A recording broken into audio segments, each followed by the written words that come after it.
carbohydrate insulin model of obesity, the underlying theory that ketogenic diets have some sort of metabolic advantage has been experimentally falsified. The keto diet's proponents' own studies showed the exact opposite. Ketogenic diets actually put you at a metabolic disadvantage and slow the loss of body fat. How much does fat loss slow down on a low-carb diet? If you cut about 800 calories a day of carbohydrates from your diet, you lose 53 grams of body fat a day. But if you cut the same number of fat calories, you lose 89 grams a day. Same number of calories, but 9 pats of butter worth of extra fat melting off your body every day on a low-fat diet, compared to the low-carb diet. Same number of calories, but about 80% more fat loss when you cut down on fat instead of carbs. Here's the graph. Cut 800 calories from your diet by cutting carbs, and you do lose body fat, but cut out the same number of calories by cutting fat, and you lose even more body fat, 80% more body fat lost. The title of the study speaks for itself. Calorie for calorie, dietary fat restriction results in more body fat loss than carbohydrate restriction in people with obesity. But just looking at the bathroom scale, though, would mislead you into thinking the opposite. After 6 days on the low-carb diet, study subjects lost 4 pounds. On the low-fat diet, they lost less than 3.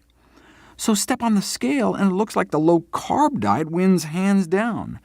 So you can see why low-carb diets are so popular. But what was happening inside their bodies tells the real story. The low-carb group was losing mostly lean mass, water and protein. This loss of water weight helps explain why low-carb diets have been such cash cows for publishers over the last 150 years. That's their secret. As one weight loss expert noted, rapid water loss is the $33 billion diet gimmick.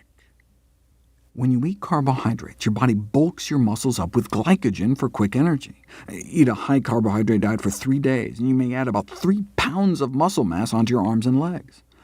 Those glycogen stores drain away, though, on a low-carb diet and pull water out with it. And the ketones also need to be flushed out of the kidneys, pulling out even more water. On the scale, that can manifest as 4 more pounds coming off within 10 days, but that all can be accounted for in water loss. The bottom line, keto diets just don't hold water.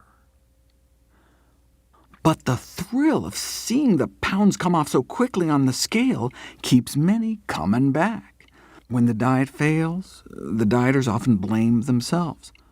But the intoxication of that initial rapid weight loss may tempt them back, like getting drunk again after forgetting how terrible the last hangover was.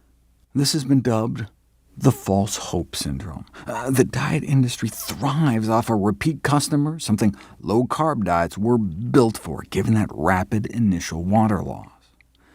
But what we care about is body fat. In 6 days, the low-fat diet extracted a total of 80% more fat from the body than the low-carb diet.